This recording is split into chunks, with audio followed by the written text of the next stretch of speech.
Meus irmãos, já analisamos o primeiro capítulo de Joel e hoje o segundo se inicia. E vamos falar no seguinte tema: o dia do Senhor. Joel 2, de 1 a 11, o dia do Senhor. E o texto nos diz o seguinte: toquem a trombeta em Sião e deem o alarme no meu santo monte. Que todos os moradores da terra tremam, porque o dia do Senhor está chegando, já está próximo. É dia de trevas e escuridão, dia de nuvens e densas trevas. Como a luz do amanhecer sobre os montes, assim se difunde um povo grande e poderoso, como nunca houve igual desde os tempos antigos, nem haverá outro depois dele pelos anos seguintes, de geração em geração. À frente dele vai fogo devorador, atrás dele vêm chamas destruidoras. Diante desse povo, a terra é como o jardim do Éden, mas atrás dele fica devastada como um deserto, nada lhe escapa. A sua aparência é como a de cavalos, e como cavaleiros assim correm. Com um estrondo semelhante ao de carros de guerra, eles vêm saltando no alto dos montes, crepitando como chamas de fogo que devoram a palha, como um povo poderoso posto em ordem de combate. Diante deles os povos tremem, todos os rostos empalidecem, correm como valentes, como homens de guerra sobem muros, cada um vai a seu caminho e não se desvia da sua fileira, não empurram uns aos outros, cada um segue o seu rumo, avançam entre as lanças e não se detêm no seu caminho. Invadem a cidade, correm pelas muralhas, sobem pelas paredes das casas, entram pelas janelas como ladrões. Diante deles a terra treme e os céus se abalam. O sol e a lua se escurecem, as estrelas deixam de brilhar. O Senhor levanta a voz diante do seu exército, porque o seu arraial é enorme, e quem executa as suas ordens é poderoso. Sim, grande e muito terrível é o dia do Senhor. Quem o poderá suportar? Vamos orar. Senhor, nesta noite, nós te agradecemos pela oportunidade de estarmos aqui, bem alimentados, bem vestidos, seguros e prontos para ouvir a tua voz. Fala conosco através da tua palavra, no nome de Jesus. Amém. Você se assenta com esse texto aberto. E nós temos nos primeiros 17 versículos do capítulo 2, hoje a gente vai falar dos primeiros 11, uma espécie de transição. Joel começa falando sobre a passagem de uma praga histórica que o povo estava experimentando. E ele mostra isso, a praga de gafanhotos e a seca, no começo do capítulo 1. Ele fala um pouco dos efeitos que isso vai ter mais para frente. Ele chama ao arrependimento a partir do versículo 13. Foi a última pregação nossa 3 semanas atrás.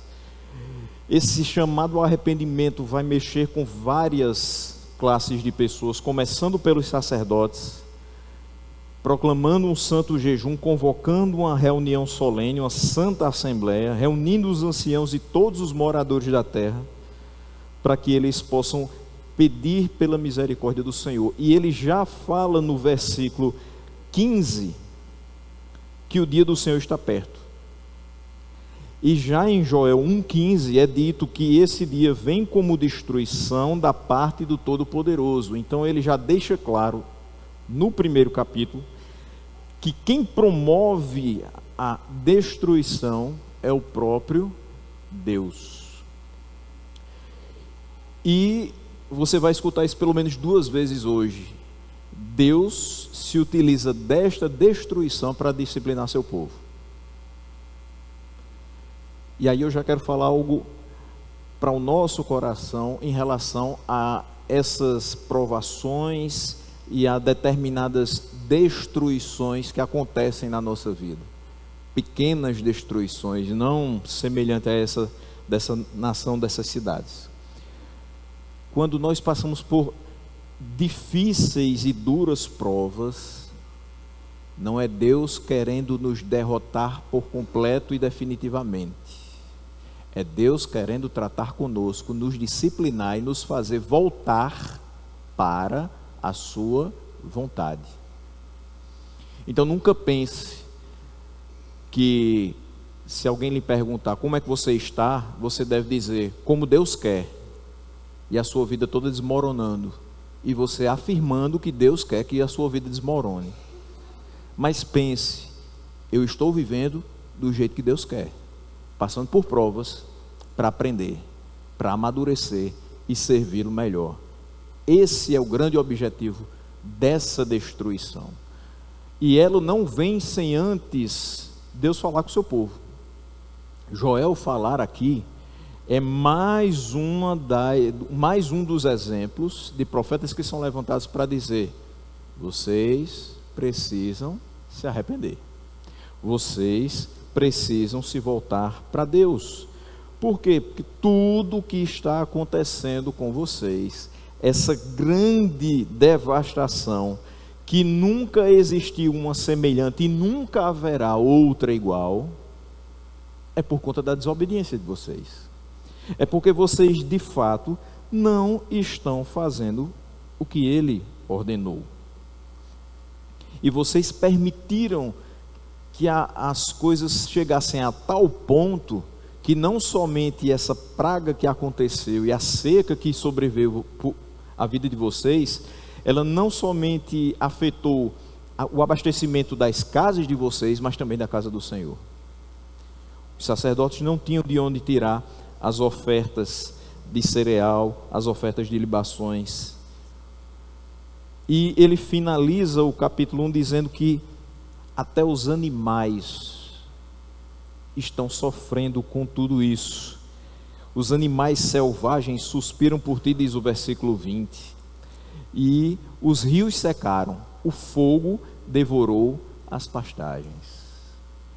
É tão grande o sofrimento que ele atinge pessoas e os animais selvagens. E agora ele vai falar sobre o dia do Senhor. Se você olhar um pouquinho, talvez para o lado mais abaixo no texto da sua Bíblia, você vai perceber que há alguns subtítulos já falando sobre a misericórdia do Senhor, sobre a compaixão de Deus, mas ainda não é hoje. Hoje ainda a gente vai falar um pouco sobre como vai ser esse dia do Senhor, tão anunciado antes, no capítulo 1, que faz o profeta chamar o povo ao arrependimento, porque esse dia está próximo. Então ele vai falar, não só esse dia está próximo, eu vou dizer a vocês agora, mais ou menos como ele vai se apresentar. O que é esse dia do Senhor? Como ele será? A gente vai observar isso nesses 11 versículos.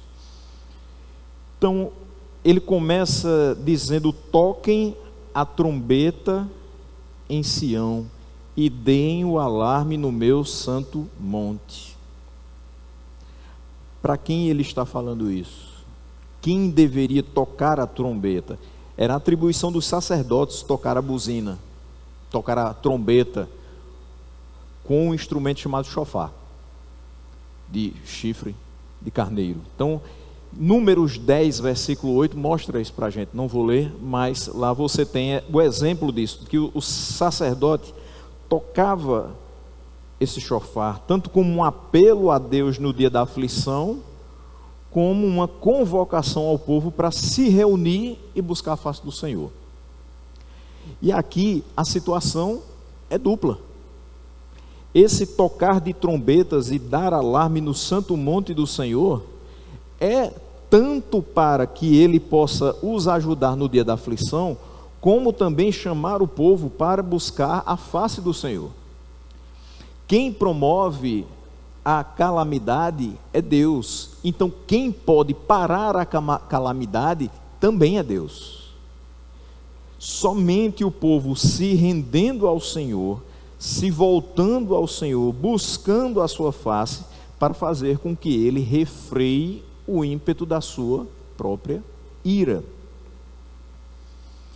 Então, uma primeira questão que eu vou voltar a falar lá nas nossas aplicações.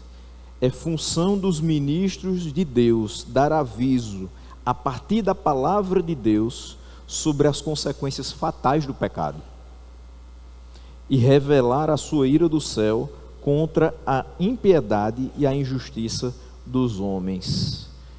Às vezes a gente fala muito de pecado, né? Tem vezes que pode até ser citado aqui que muitos não pregam sobre pecado. Eu acho que se você está aqui há 2, 3 anos, você já escutou muito sobre pecado, porque a gente prega sobre pecado. Graças a Deus por isso. Por quê? Porque é nossa responsabilidade dizer a todos, a partir da palavra de Deus, as consequências do pecado são essas, para que a gente possa estar alerta e lutando contra o pecado, sabendo que se a gente falha, tem consequências. E aí você pode até dizer, mas o Senhor já perdoou os meus pecados, eu já fui lavado pelo sangue do Cordeiro. Concordo, estou com você nessa história, mas as consequências dos nossos pecados ainda recaem sobre nós. Ele pagou as nossas dívidas, mas as consequências dos nossos atos nós temos de arcar. É óbvio que nenhum desses nossos pecados vai nos causar mais condenação, porque nós estamos em Cristo. Mas mesmo assim devemos continuar lutando contra eles. E a gente só vai lutar contra aquilo que a gente sabe que vai fazer mal. Então por isso que nós precisamos continuar dizendo, o pecado é ruim, as consequências são maléficas. Lute contra o pecado. Aqui ele vai ordenar que todos os moradores da terra tremam. Por essas palavras, ele dá a entender que nós não devemos brincar com Deus mediante vãs cerimônias, mas tratar com Ele a sério. Essa aqui é uma segunda questão que também vou voltar a citar nas aplicações. Ninguém deve brincar com Deus. Se Ele está falando, se Ele está ordenando algo, se Ele está corrigindo o seu povo, se Ele está exortando o seu povo deve temer e tremer diante dele. É fato que muitas pessoas hoje são alvo da pregação do Evangelho.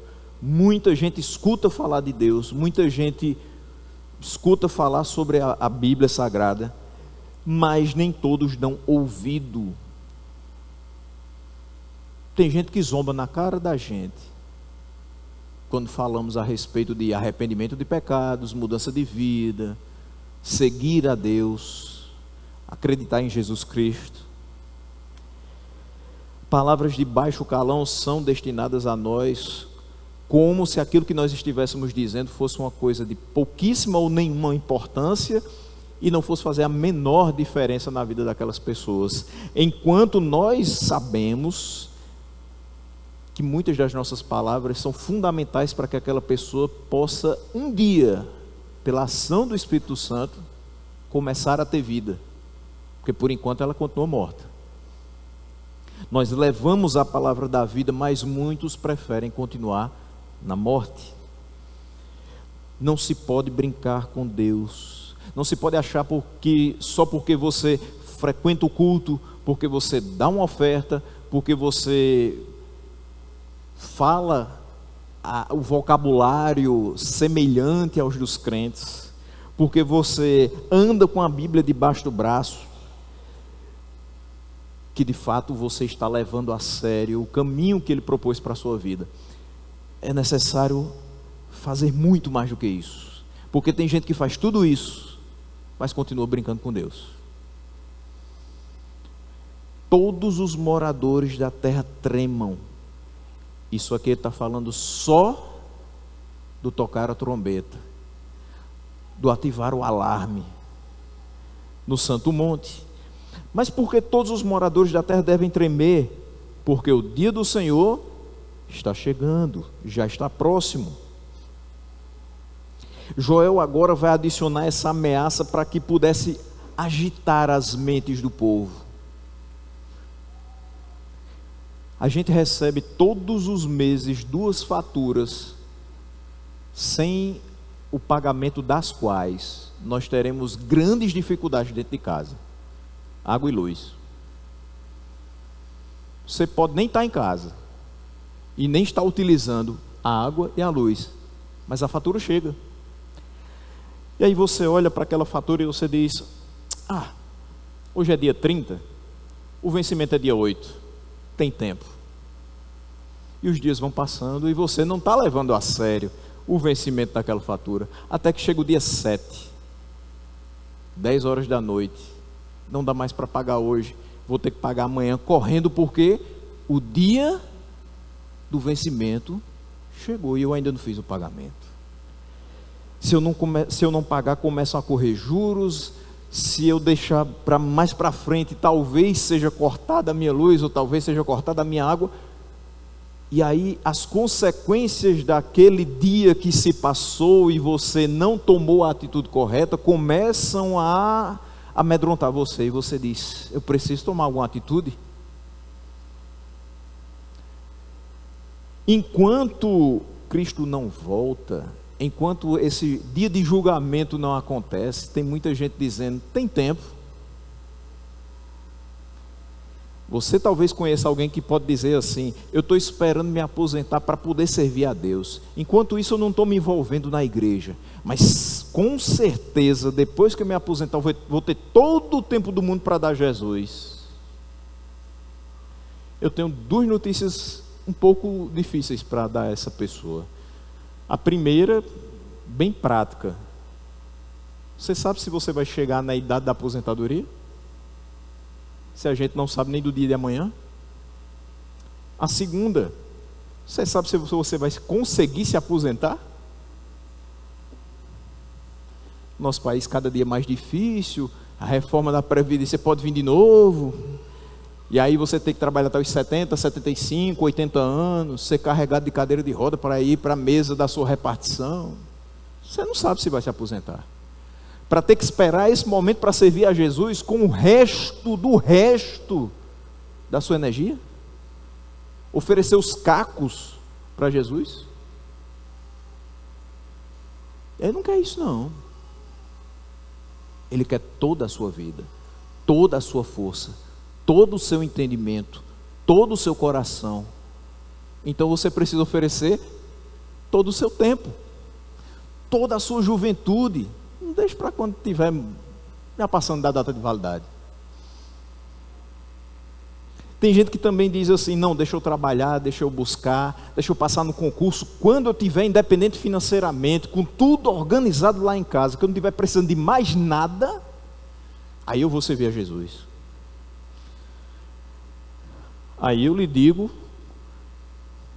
com a experiência de quem já passou em concurso público, que já tem quase 21 anos de trabalho e 12 de casado. Eu continuo precisando de alguma coisa em referência ao meu trabalho e continuo precisando de muita coisa lá em casa. A gente sempre vai estar precisando de alguma coisa. Você compra a geladeira, o reboco da parede está caindo. Aí você faz o reboco da parede, aí as telhas começam a dar problema, goteira em casa. Aí você ajeita o telhado. Aí a esposa diz assim: ô meu filho, faz tanto tempo que a gente comprou o jogo de panela da gente, vamos comprar um novo? Sempre está precisando de alguma coisa. Não espere o dia perfeito para servir a Jesus. O dia perfeito é hoje. Comece hoje. E lembre-se, está sim chegando, está muito perto o dia do Senhor, e não vai ser um dia para muitas pessoas de alegria, de tranquilidade. Quando ele diz: está perto o dia do Senhor, está próximo, está chegando, ele sugere primeiramente que não devemos esperar até que Deus nos ataque, mas que assim que percebamos os primeiros sinais da sua ira, que nós aguardemos o seu julgamento. Então, quando Deus nos alerta sobre o seu descontentamento, nós devemos imediatamente solicitar perdão. Não vá juntando, acumulando iniquidade, pecados, problemas. transgressões, para ir um dia antes de morrer você dizer: Senhor, me perdoa. Nós sabemos que o pecado deixa o Senhor descontente, para dizer o mínimo, deixa Ele irado. Então imediatamente devemos pedir perdão. Próximo de Joel está o dia do Senhor. E ele agora vai falar nos versículos 2 a 5 da aparência de um exército que vai invadir o território do povo de Deus. E ele vai dizer: é dia de trevas, de escuridão, dia de nuvens e densas trevas. Ele começa descrevendo esse dia. Dentro dessa descrição ele vai falar da aparência desse exército, mas ele começa dizendo a aparência do dia. É um dia de trevas, é um dia de escuridão, é um dia de nuvens e densas trevas. Quando nós falamos a respeito de trevas e escuridão, nós queremos demonstrar que não há saída, não há esperança de livramento, porque você está envolto em densas trevas. No uso corrente da Escritura, nós sabemos que quando fala-se de luz, descreve-se um estado tranquilo, um estado feliz, ou a esperança da libertação de alguma aflição. Quando você diz: eu preciso sair dessas trevas, eu preciso encontrar a luz, eu preciso encontrar uma saída, eu preciso encontrar a libertação. Mas quando ele fala agora que o dia do Senhor é um dia de densas trevas, é um dia de escuridão, ele praticamente declara: toda a esperança neste mundo está extinta. Porque quando o dia do Senhor chegar, será um dia sombrio, sem esperança de restauração. Obviamente ele está falando para aqueles que são transgressores da lei de Deus. Nós sabemos que aqueles que caminham na prática do pecado vão ter chance até o último dia. Mas se eles não se arrependerem até aquele dia, quando chegar o dia do Senhor, não tem como olhar para trás, não tem como fazer uma retrospectiva, não tem como agora fazer uma autoanálise e dizer: Senhor, me dá aí pelo menos mais meia hora, me dá mais uma pregação, talvez quando o pastor fulano pregar, aí eu sinta no coração de entregar a minha vida para o Senhor. Não, chegou o dia. Ele é rápido, é certeiro, é certo, é implacável, e não há volta. Não há esperança de restauração após esse momento. E ele vai descrever que um povo grande e poderoso, como nunca houve igual desde os tempos antigos, vai se difundir, vai se espalhar. Nunca houve igual desde os tempos antigos, nem haverá outro depois dele pelos anos seguintes, de geração em geração. Essa é a primeira aparência, a primeira característica da aparência desse exército invasor. Todos os que virem o grande número de gafanhotos e lagartas que haverá destruindo a terra, vão dizer: certamente nunca houve, nem depois dele haverá um momento como esse. No versículo 3 ele diz: à frente dele, desse exército, dessa nuvem de gafanhotos, dessa população invasora, vai fogo devorador. Imagine então aqui o exército, à frente dele, fogo devorador, consumindo tudo que vem pela frente. Mas atrás dele vem chamas destruidoras. É fogo na frente, e é fogo antes dele. E ele vai continuar citando aqui que diante desse povo A terra é como o jardim do Éden, mas atrás dele fica devastada como um deserto, nada lhe escapa. Talvez você já tenha visto uma máquina que é utilizada para cortar o mato numa plantação. Na frente dessa máquina tem toda a plantação, os pés que estão ali crescendo, muitos deles vão ser retirados, colhidos, outros descartados, mas depois que a máquina passa, o que é que fica para trás? Nada, fica só o resto. A ideia é mais ou menos essa, é de que à frente desse exército você vê tudo muito lindo, porque de fato onde aqueles homens estavam habitando era uma paisagem muito linda, um local muito agradável. Só que ao passo que o exército invadia, caminhava e destruía, o que parecia ser como o jardim do Éden se tornava em puro deserto. Não sobrava nada, nada escapava.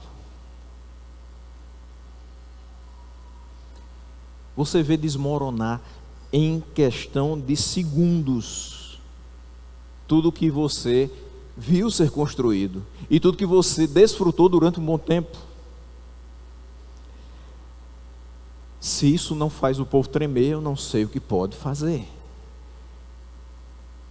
Imagine o fogo adentrando a casa de uma pessoa conhecida. Eu não quero usar o exemplo de entrando na sua casa, mas de uma pessoa que você conhece, e aquele fogo lambendo as paredes, destruindo tudo que é consumível, e a pessoa chegando em casa e se deparando com cinzas. O fogo é muito rápido, ele se alastra com muita facilidade, e a pessoa vai dizer: onde eu dediquei o meu tempo, construí essa casa e vivi os melhores anos da minha vida, agora só resta cinzas. Pois é. É uma visão de que os invasores são implacáveis. A devastação é total. Um país que era fértil, um país que era prazível, se torna cinzas. E a gente vai para os versículos 4 e 5 que vão dizer o seguinte: a sua aparência é como a de cavalos, e como cavaleiros assim correm. Ele não está dizendo que esses cavalos estão trotando, que eles estão andando, eles correm, eles são velozes. E ele vai continuar dizendo no versículo 5: com um estrondo semelhante ao de carros de guerra, eles vêm saltando no alto dos montes, crepitando como chamas de fogo que devoram a palha, como um povo poderoso posto em ordem de combate. Eu vou utilizar aqui 3 observações do comentarista Matthew Henry sobre esse exército. Ele é descrito no versículo 4 como sendo muito corajoso e audacioso.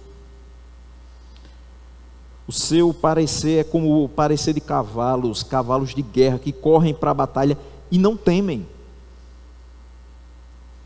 Eles estão vendo o que está à frente deles, mas eles não estão olhando para isso, eles só correm. Correm, avançam, destroem. E no versículo 5 ele vai citar que, além disso, esse exército é descrito como muito ruidoso e barulhento, o estrondo de carros de guerra, muitos carros, que quando dirigidos violentamente sobre um terreno irregular, sobre os cumes dos montes, vão produzindo aquele barulho. E em terceiro lugar, que eles são muito regulares, eles mantêm posições em sua marcha. Diz o final do versículo 5, eles são postos em ordem de combate, um povo poderoso, que não se desvia daquele propósito. Embora numerosos e cobiçosos pelo despojo, eles são como um povo poderoso, ordenado para o combate. Dos versículos 6 a 9, agora a gente vai ver a ação desse exército. E o versículo 6 nos traz o seguinte: diante deles os povos tremem e todos os rostos empalidecem. unido ao tremor, todos os rostos empalidecem, e esse empalidecer aqui tem o sentido literal de recolher. Em outras palavras, os rostos estão recolhendo algo intensamente. É um estado de pânico. Quando você se depara com algo muito surpreendente ou muito incomum, você tem aquela reação de ficar pálido, que a pessoa diz assim: fulano ficou branco como papel, se assustou, não sabia como reagir. Você não tem ação, você fica imóvel e o seu rosto empalidece. Esse rosto empalidecido vai denotar um estado de pânico, medo, claramente marcado naquele povo. Eu estou vendo tudo ser destruído diante dos meus olhos. Por onde eles passam, à frente tem fogo, atrás tem chamas destruidoras. Versículo 7: correm como valentes, como homens de guerra, sobem muros, cada um vai no seu caminho e não se desvia da sua fileira.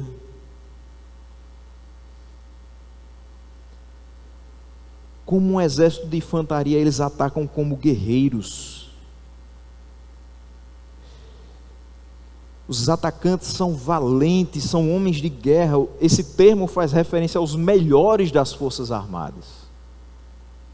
Homens no auge da sua força, tanto no quesito perícia física, mas também quanto ao caráter e quanto à integridade.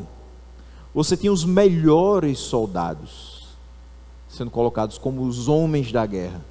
E agora você tem os melhores soldados desse exército, que é orquestrado, organizado por Deus para promover a disciplina do seu povo.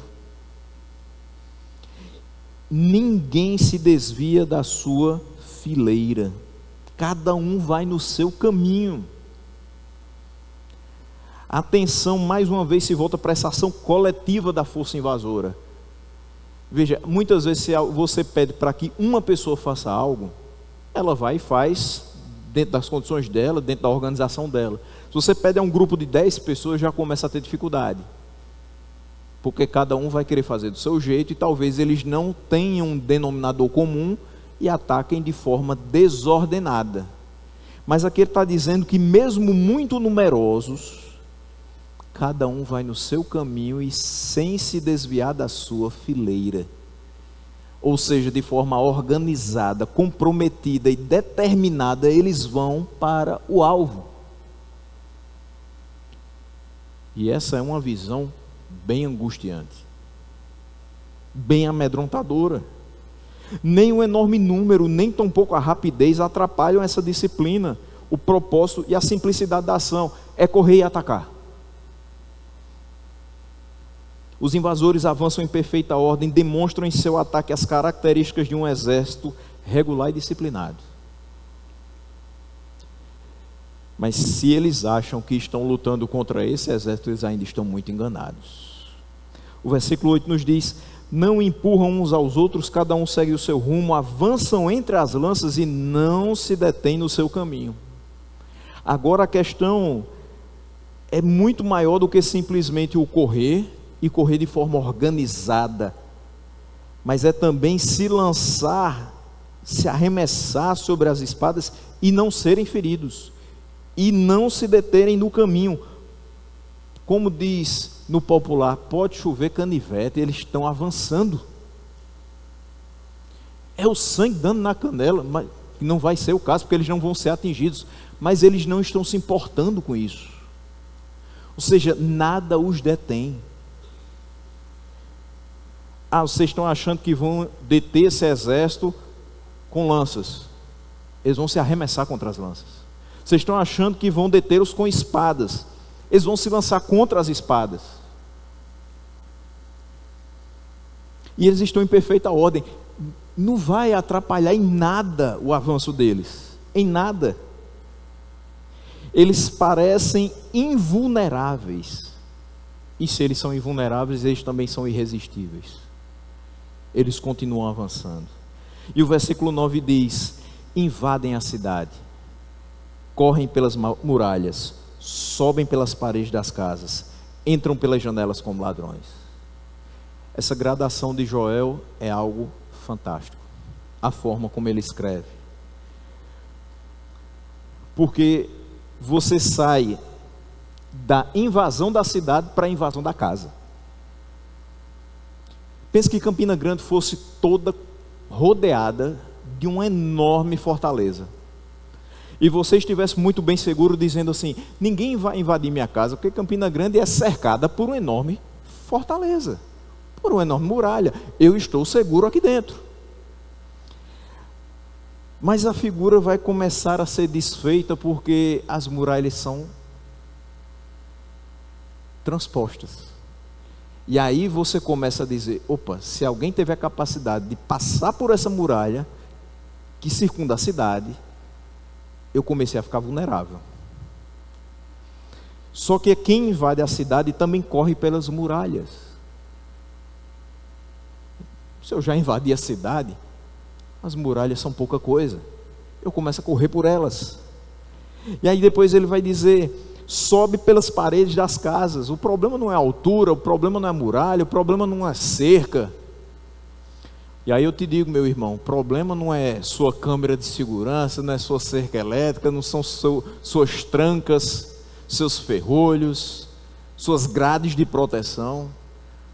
Você não está protegido com isso, você está protegido quando você tem o Senhor na sua vida. Os muros eram a fortaleza daquela cidade. Quando ele fala corre pelos muros, ele está descrevendo a conquista e o domínio completo da cidade. Está aqui o muro, eles correm pelos muros, eles já estão dentro da cidade. Os muros não são mais um impeditivo para que eles avancem sobre o povo.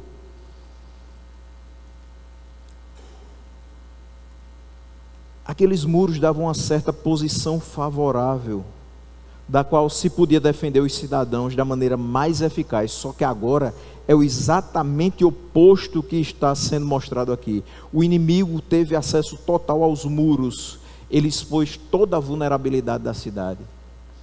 E o que eles fazem? Sobem pelas paredes das casas e entram pelas janelas como ladrões. Você tinha fortalezas, muros. Agora eles chegaram nas janelas. Esse povo tinha o Senhor a lhes proteger, mas preferiu viver da sua maneira. E sem a proteção do Senhor, não existe qualquer proteção para que o inimigo possa vir nos combater. Você nem precisa fazer coisas que humanamente a gente pensa assim: Deus me abandonou, se afastou de mim e eu não tenho mais proteção. Porque não é Ele que se afasta da gente, é a gente que se afasta dele. Mas uma brecha é suficiente. Essa palavra parece ser apenas um jargão pentecostal, né? Irmão, não dê brecha ao inimigo. Irmão, fique na brecha orando. A gente utiliza essa palavra, mas é verdade. Um pequeno espaço, uma brecha, uma fresta, qualquer coisa, qualquer abertura que você possa dar, pode ser muito prejudicial para a sua vida. Então, não deixe de buscar ao Senhor e também não subestime o inimigo.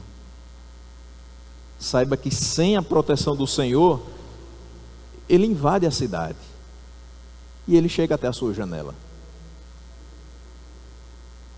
Mas óbvio, se você estiver confiado no Senhor, ele nem chega na janela e ele nem passa nos muros. Mas há também uma ação no versículo 10, não somente na cidade, mas esse exército invasor também provoca consequências no cosmos. Quando ele diz: diante deles a terra treme, os céus se abalam, o sol e a lua se escurecem, as estrelas deixam de brilhar. As perturbações cósmicas expressas por Joel são bem atestadas em outras passagens, como sinais tanto da teofania como do dia do Senhor. Há um estremecimento, um tremor, tremores e escuridão. Veja que o tremer e se abalar são frequentemente usados como expressões poéticas para indicar o governo soberano de Deus sobre o mundo físico. A gente fala que os reinos se abalam, que os montes tremem, as águas espumejam. Você tem o mundo físico sendo, de alguma forma, afetado pela presença e pela soberania de Deus. No antigo Oriente Próximo, claridade e luz descreviam vida e bem, ao passo que escuridão representava morte e mal. Então tudo que é citado aqui, o sol e a lua se escurecerem, a estrela deixar de brilhar, é presença do mal. Dessa forma, o escurecimento dos corpos luminosos dos céus não fala apenas do julgamento de Deus, mas também anuncia o seu papel ativo na lamentação pelo que está acontecendo. Está tudo desmoronando, está tudo fora de ordem, tão fora de ordem, que a terra tremeu, o céu se abalou, o sol e a lua se escureceram, e as estrelas deixaram de brilhar.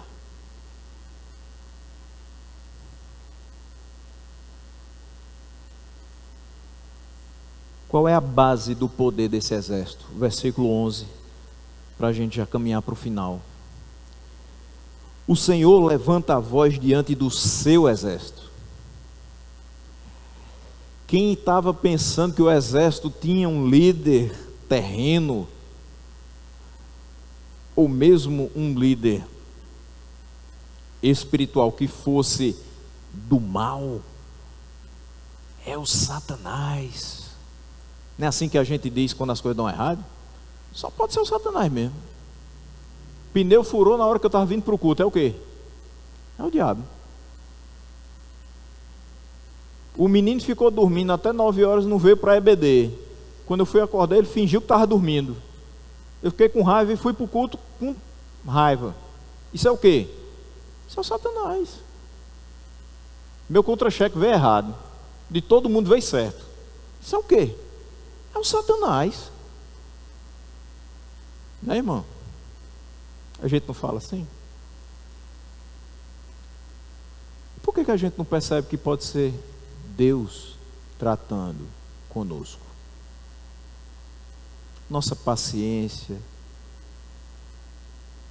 a nossa responsabilidade, a nossa humildade, a nossa dependência dEle. Por que a gente não pensa nisso? Tem que ser o inominável. Não. O Senhor levanta a voz diante do seu exército. É o Senhor que comissiona toda aquela praga de gafanhotos para ver se o povo dele cai em si. O seu arraial é enorme. Quem executa as suas ordens é poderoso. Sim, grande e muito terrível é o dia do Senhor. Quem o poderá suportar? A eficácia da invasão que fica explícita pela facilidade com que a cidade é invadida só se deveu ao poder onipotente do Criador e mantenedor do universo. Eles só conseguiram invadir, eles só conseguiram afetar aquele povo porque Deus assim o quis. E aí um pequeno parênteses aqui. Meu irmão, o diabo não tem esse poder todo sobre sua vida, não. Você acha que tudo que acontece de ruim é o diabo. Você atribui a ele. Ele é ruim mesmo. Mas às vezes ele é mal compreendido, injustiçado.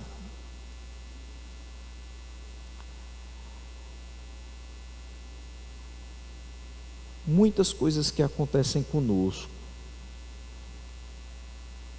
na realidade tudo que acontece conosco é permissão de Deus, ou ordem dele.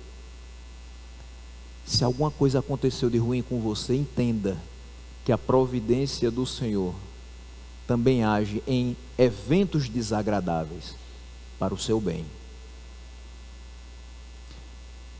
Quando você lê Romanos 8, 28, que já foi exposto aqui pela manhã, e você diz: sabemos, pois, que Deus age em todas as coisas, estou citando a NVI, certo? Sabemos que Deus age em todas as coisas para o bem dos que o amam, dos que foram chamados segundo o seu propósito. Entenda, Deus age em todas as coisas, as aparentemente boas e as aparentemente más, para o bem do seu povo. E o bem do seu povo aqui era ter uma nação invasora, o fazendo perceber: nós estamos errados, nós precisamos de conserto. Às vezes você precisa de um pneu furado para dizer: você não devia ir para aquele lugar, e eu não permiti, furando o seu pneu. Não foi o diabo, fui eu.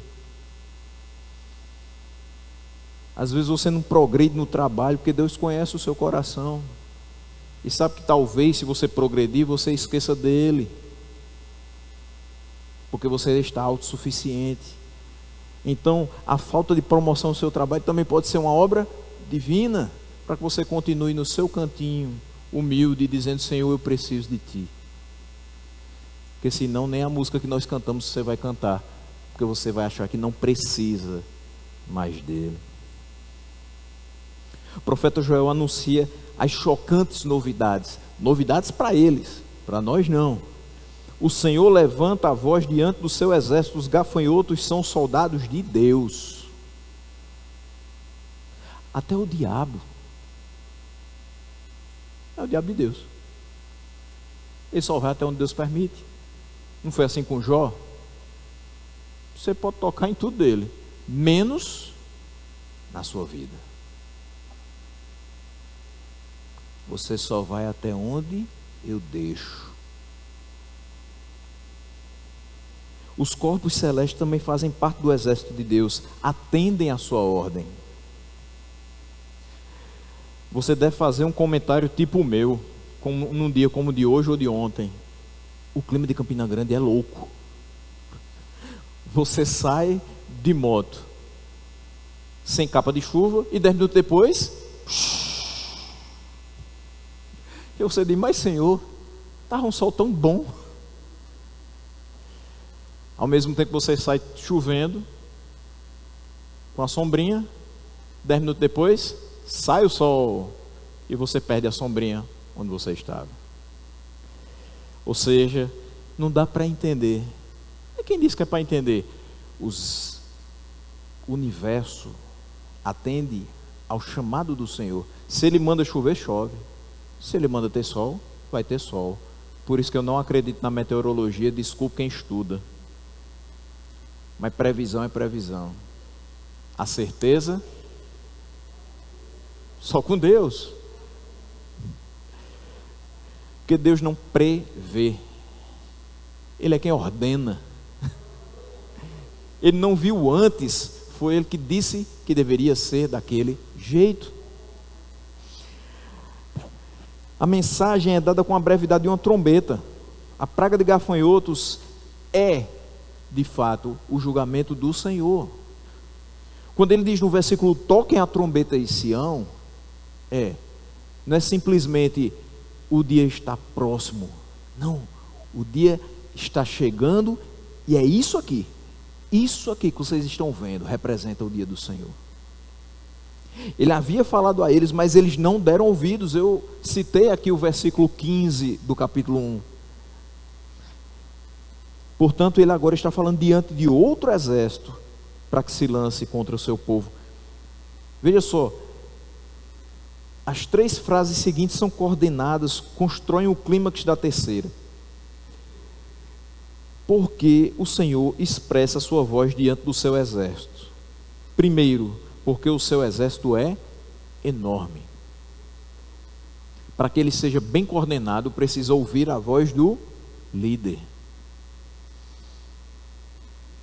Ele tem as armas e os recursos do universo à sua disposição. O arraial, usado aqui como sinônimo de exército em marcha, é muito grande, é muito numeroso. A segunda razão se deve ao poder de Deus. É poderoso quem executa as suas ordens. E a terceira se deve ao caráter excepcional do dia do Senhor. Grande é o dia do Senhor e muito terrível. O profeta vem conduzindo a trama até esse clímax. Introduziu o tema no versículo 1. Deus deu alguns indícios no decorrer da narrativa e agora traz os seus ouvintes até esse ponto. Primeiro toca-se a trombeta, alerta. Segundo, vem o exército invasor e agora ele diz: esse é o dia. Para que ninguém deixasse de fazer a inevitável associação da praga de gafanhotos com o dia do Senhor, ele usa dois adjetivos, grande e terrível, que são frequentemente relacionados com esse dia. É um dia que vai infligir terror e medo no coração. E assim o profeta pergunta de forma retórica: quem vai suportar o dia do Senhor? Quem o poderá suportar? Ninguém é capaz de resistir ao derramamento da ira do Deus Todo-Poderoso. Seu arraial é grande, seu exército como instrumentos obedientes é poderoso, e seu dia é grande e é muito terrível. Para encerrar, eu quero trazer 4 pontos. Primeiro, repetindo o que nós citamos lá na frente, é nossa responsabilidade falar sobre o pecado. Nós temos a responsabilidade de dar esse aviso a partir da palavra de Deus. Essas são as consequências do pecado. As consequências são fatais. O Senhor revela dos céus a sua ira contra toda a impiedade e injustiça dos homens. Segundo, mais uma vez eu quero frisar isso: não brinque com Deus, tendo uma vida cristã de religiosidade. Não acho que você está fazendo muita coisa, botando o relógio ou o celular para despertar 8h30 da manhã, para chegar aqui 9h35, com o conjunto já cantando, a leitura já foi feita, e você dizendo: ai meu Deus, cheguei, vou bater o ponto, vou cumprir a tabela do domingo. Não acho que você está fazendo muita coisa, porque você veio e abriu sua Bíblia pela primeira vez na semana, até limpou assim, porque estava empoeirada. Agora eu vou abrir, porque o dirigente vai ler. Não pense que você está fazendo muita coisa, porque você fez 2 ou 3 orações no culto de hoje, porque a palavra diz, 1 Tessalonicenses 5,17, orai sem cessar. Para tomar uma decisão eu preciso de orar. Para viver o dia de hoje eu preciso de orar. Para viver o dia de amanhã eu preciso entregar ao Senhor esse dia, orando, para que eu me sinta mais tranquilo em relação às minhas muitas transgressões. Eu preciso pedir perdão a Deus, orando. Não viva como um religioso, trate com Deus a sério. Busque trilhar o seu caminho em conformidade com a palavra do Senhor, até que Ele venha. Terceiro e penúltimo ponto: o dia do Senhor está próximo de verdade. Não subestime a calamidade desse dia para os ímpios. E aí um ponto: pregue. Você sabe que tem uma pessoa que você ama, você se preocupa com ela, mas ela é ímpia. Isso aqui pode acontecer na vida dela, na vida dos seus. Pregue, diga sobre isso aqui, avise sobre isso, para que ela possa se arrepender e não passar por isso. Porque nós podemos ter a certeza de que será glorioso o dia do Senhor para o seu povo. Nós devemos ansiar pela vinda do Senhor. Eu não preciso ter medo. eu preciso estar alerta e saber que isso aqui faz parte da mensagem que me foi dada para dizer a todos os que estão fora dos caminhos do Senhor: isso pode acontecer com vocês, isso vai acontecer com vocês. Se arrependam e creiam no Senhor Jesus. Foi pregado domingo de manhã, no momento do batismo. O que eu preciso para ser salvo? Creia no Senhor Jesus, e será salvo você e a sua casa. Por último, nesse texto, Joel aponta aos judeus que eles não estavam lutando simplesmente com uma nação, com a nuvem de gafanhotos, mas contra o próprio Deus. A única saída para o povo era a rendição, e a única saída para o homem em batalha com Deus é se render, porque o Senhor não vai perder nunca. Por sua secreta providência, o Senhor estava liderando um exército para disciplinar o seu povo.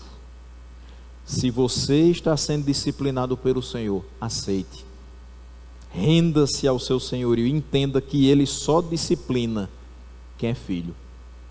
Ele só disciplina quem Ele ama. E a estes dá sempre novas chances de se redimirem e voltarem a fazer a sua soberana vontade. Graças a Deus pela sua misericórdia. Graças a Deus pelo seu conserto. Graças a Deus pelo seu amor. Que Ele possa nos abençoar e guardar essa palavra, fazer com que nós guardemos essa palavra no nosso coração.